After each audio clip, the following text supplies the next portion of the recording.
One of the best novels from the last century was a book entitled A Passage to India. The story follows a group of people who are making a sightseeing trip from England to the Far East. The group is made up of rich people, intelligent, adventurous, but very inexperienced. So they hire a poor Indian man to serve them on their journey because he knows the territory. As they travel, they run into lots of different struggles. They quickly learn that they can turn to their humble servant, who is very resourceful and always has a solution for their troubles. But at one point in the story, the servant disappears. He abandons the group, and everything starts to go downhill.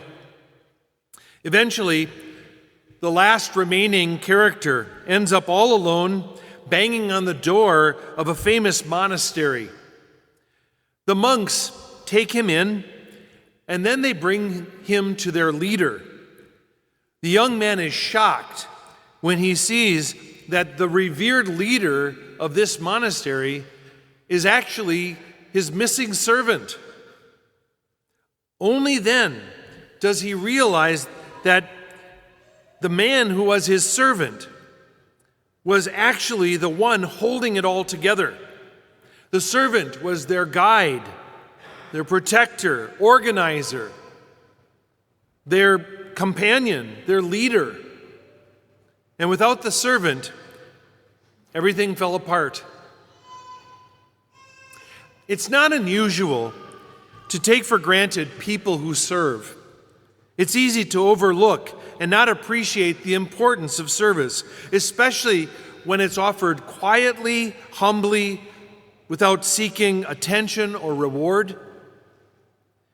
But when people in a community offer their service generously, everything works out better. Everything functions well. Everyone's morale is lifted. It's no wonder that Jesus made service one of the pillars of his mission. During the month of October, Father Brandon is going to be offering a special preaching series here at all our All Saints weekend masses. It's called The Servant's Heart, an October challenge to serve like Jesus. I hope that you'll all be able to join us each weekend.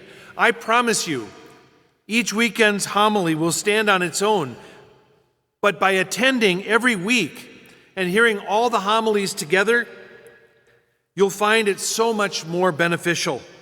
So please, make every effort to be here at All Saints every weekend for the month of October to learn more about the importance of Christian service. I fear sometimes that service has become another term, just a buzzword that we throw at people when they come to church, but we fail to explain it. Saying that we should be servants is a lot like saying we are redeemed, or you should forgive, or we should be evangelizers. We hear all these phrases and we nod our heads in agreement. Yes, we should be servants. We should absolutely forgive. We definitely need to be evangelizers. We intuitively know these are good things, but we seldom pause to consider what living those words actually entails. We never define church words like service. We just assume everybody knows what we mean. We hear them so quickly and so often that we're supposed to just agree and then move on. So for these 4 weeks of October, we're going to dig in. We're going to dive deep in an attempt to better appreciate our call to service and what that requires of every Christian. Why service? Good question. Thanks for asking. Here at All Saints, like every parish, we've been through a lot these past few years. During the global pandemic, our parish was locked down and all our activities halted. And then we made many attempts to carefully restart our programs. We held our capital campaign and then spent 6 months in the basement celebrating Mass as we did our parish renovation. And then we moved back up into this beautiful church. We've navigated our way through some pretty challenging times. The temptation for us now would be to coast for a while, relax, and just let it be business as usual, and risk falling farther and farther away from our deepest and strongest identity. Instead, we have this great opportunity to take a fresh look at what is important to us as Catholics, as parishioners, as just good people, people of goodwill. What are our fundamental values? What is our mission as a church? What is our unique calling as a parish? And most important, how do we get closer to Christ? Recently, I was watching an interview with Bishop Robert Barron of Minnesota. A few years ago, Barron was the auxiliary bishop of Los Angeles, and he was invited to speak to all the principals of the Catholic schools in the Los Angeles Archdiocese. As the meeting started, the superintendent of Catholic schools asked each principal to identify the best thing about their school. And so they did. One after the other, the principals took the microphone and spoke about some pretty amazing things happening in the Catholic schools in California. Several principals talked about their new sporting facilities, high-tech weight rooms, state-of-the-art science labs, and their decked-out theaters. Others talked about extremely high math scores and awards for advanced reading. Some schools boasted of multiple Teacher of the Year awards or championship soccer teams. Well, when that was all over, Bishop Barron took the mic. He first commended all those schools for the great accomplishments they had made. But then he pointed out that no one mentioned that they were excelling in faith. Not one school pointed with pride to the number of families they had brought back to the church. Nobody gave the numbers of priests and sisters and good holy marriages that had resulted from their Catholic formation programs. He then made a bold statement.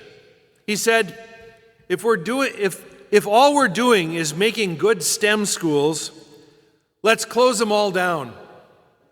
Let someone else run secular schools well.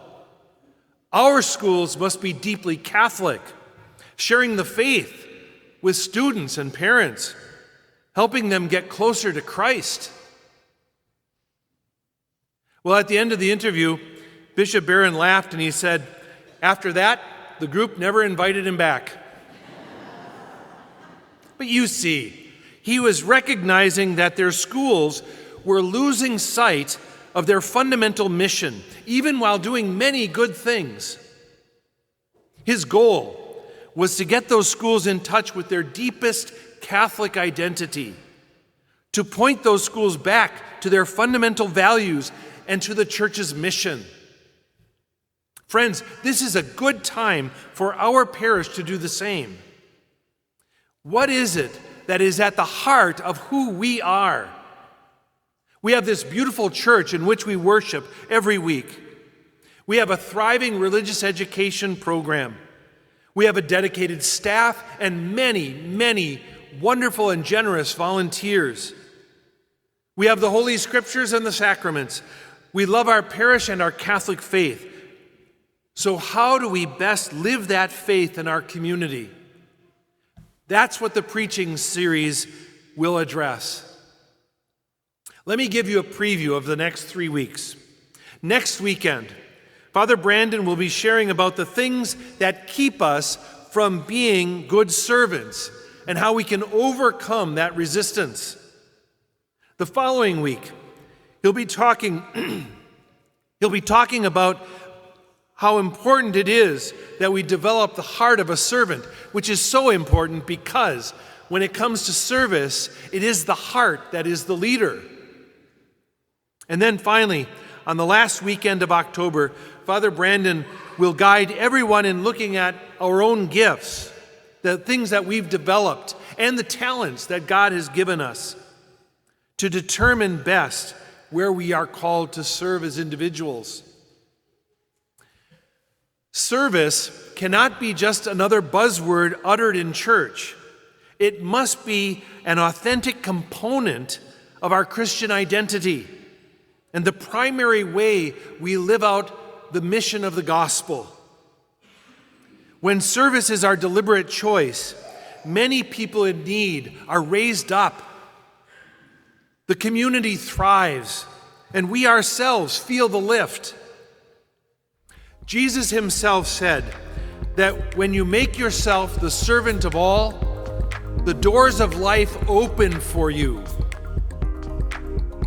So, be prepared during this month of October to receive grace upon grace as we consider our Christian call to serve one another.